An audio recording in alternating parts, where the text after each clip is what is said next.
Nora's Ark by Natalie Kinsey-Womack, illustrated by Emily Arnold McCauley. When I was born, Grandma said I was so small I looked like a little bird. That's why I was named Wren. Grandma may look small too, but she's made of granite, and she says I'm tough, just like she is. Good thing, or we would have never survived the 1927 flood. Grandma and Grandpa lived on a little farm by a river in Vermont. They didn't have much money, but there was always plenty to eat. Milk from Grandpa's cows, vegetables from Grandma's garden, apples and plums from the orchard, fish from the river, and maple syrup that Grandpa and Grandma made each spring. Grandpa was building Grandma a new house. It sat on a hill, and when finished, it would have electricity, a wringer washing machine, and best of all, an indoor bathroom. "I don't need a new house, horse," Grandma said. "We've lived here for 40 years, raised 8 children, and been as happy as a family could be. That new house is just gravy." "What do you mean?" I asked her. Grandma thought about how she could explain it to me. "You like potatoes, don't you, Wren?" "Yes, ma'am," I told her. Grandma made the best mashed potatoes in the world with lots of milk, butter, and pepper in them. You could make a meal out of just her potatoes. "You like gravy on them?" "I reckon. Grandma did make good gravy. But your potatoes taste good without gravy too," I told her. "Exactly," Grandma said. "Gravy tastes good, but you don't need it. And I don't need that new house. I like living here." But Grandpa kept right on building. When it began to rain on November 2nd, 1927, no one along the river had any idea 9 inches of rain would fall in 2 days. Life in Vermont was about to change forever. The rain came down in torrents. It drummed so loudly on the roof we couldn't talk. Grandma spent the morning baking bread. By noon, she made 27 loaves. "Grandma, why'd you make so much bread?" I shouted. Grandma watched the water stream down the windows. "We might need it," she said, but I couldn't imagine how we'd eat 27 loaves of bread. When Grandpa came in for lunch, he poured a quart of water out of each boot. "I've never seen the river rise so fast," he said. "I think we'd best get up to the new house."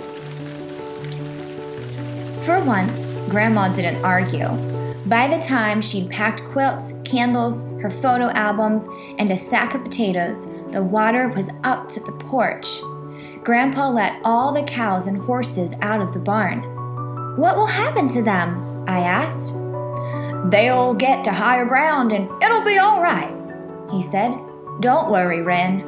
But I could tell he was the one who was worried. I loaded all those loaves of bread into my old baby carriage, covered it with an oilcloth, and pushed it through the mud and rain to the new house. "Guess I built this place just in time," Grandpa said. "If I didn't know better, I think you caused this flood just so I'd have to move into the new house," Grandma said, but she seemed glad to be on higher ground too. We scarcely set foot inside when we heard pounding on the door.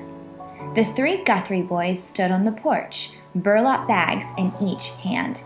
The bags squirmed and squawked. "Our barn's loaded! Can we keep the chickens in here?" They emptied the chickens onto the kitchen floor. "Some of our heifers are stranded in the fields," one of the boys said. "We're gonna go see if we can push them to higher ground."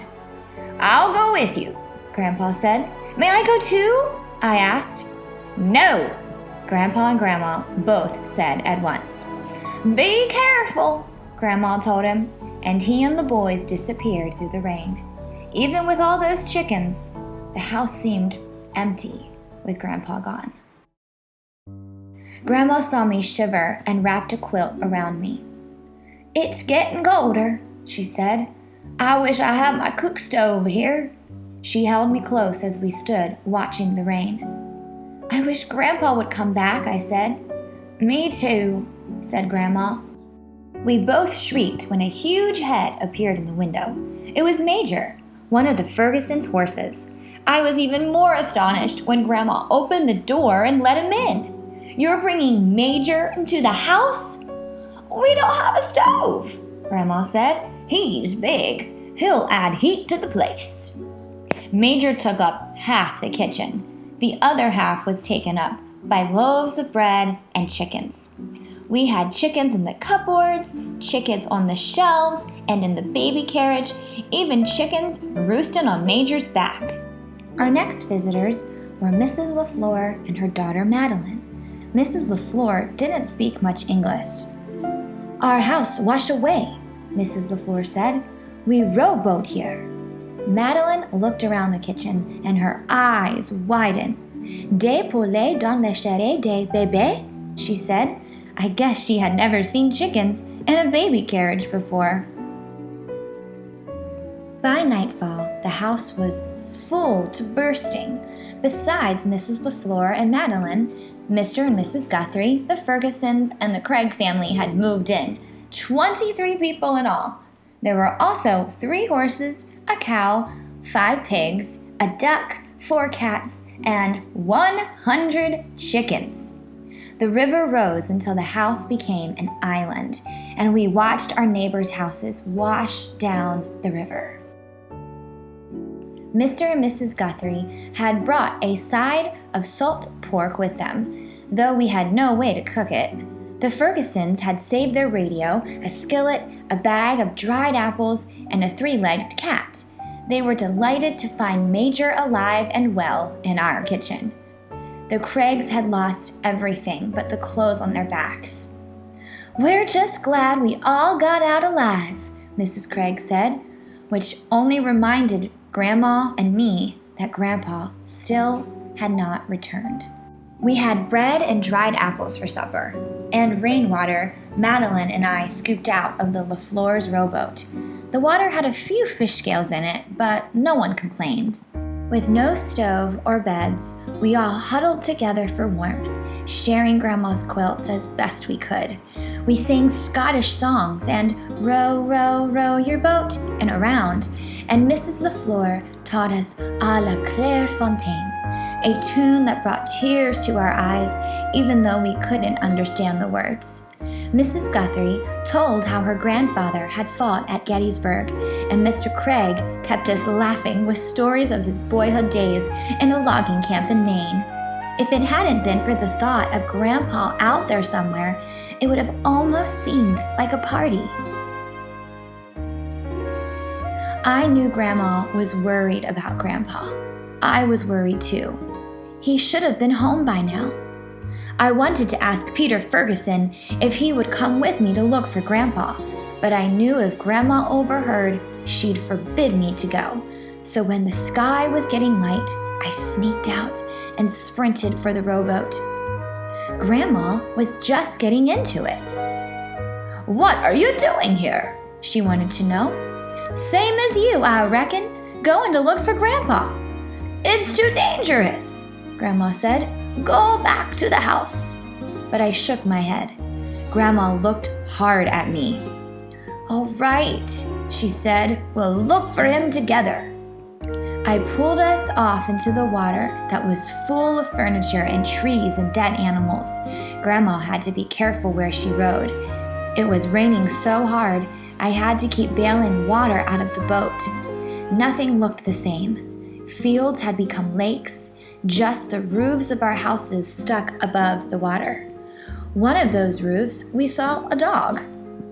"Why, I believe that's Sam Burroughs' collie," Grandma said, and she rode toward the house. The collie barked when she saw us coming. I held onto the roof to steady the boat. "Come on, girl," I said, and the dog jumped into the boat beside me. She whined and licked my face. The strangest thing was yet to come.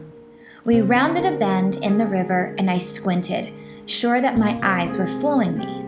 Then I heard Grandma's voice behind me. "Wren, are Are these old eyes failing me, or is that a cow in a tree? Grandma asked. It was indeed. A red and white Ayrshire was wedged into the crook formed by two branches, and she was bawling piteously. Higher up in the branches was a man. He was hollering almost as loudly as the cow.